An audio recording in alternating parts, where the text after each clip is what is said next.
L'Irak semble tourner la page de Nour el-Maliki. Haïdar al-Abbadi est désormais le Premier ministre irakien. Il aura 30 jours pour former un gouvernement appelé à rassembler tous les partis politiques du pays. Une nomination rejetée par le Premier ministre sortant qui parle d'une violation de la Constitution.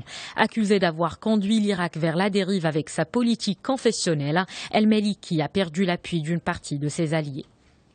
Cette nomination est sans importance et n'a aucune valeur, car elle viole les procédures constitutionnelles. Les résolutions de la Cour fédérale sont claires. Nous n'acceptons pas cette violation de la Constitution, car nous nous sommes engagés dans un processus démocratique. Soyez sûrs que nous poursuivrons notre chemin. Aussitôt désigné, le nouveau Premier ministre a reçu le soutien des États-Unis. Barack Obama a appelé Haïdar al-Abbadi à former un gouvernement d'union nationale capable de contrer la menace de l'État islamique.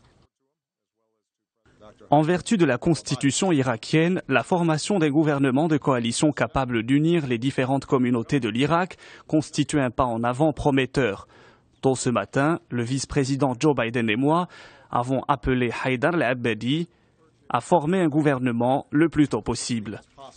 L'Irak et la communauté internationale comptent sur le prochain gouvernement, un gouvernement qui devrait faire face aux djihadistes de l'État islamique qui ne cessent de s'emparer de plusieurs villes irakiennes, poussant à l'exode des centaines de milliers d'Irakiens.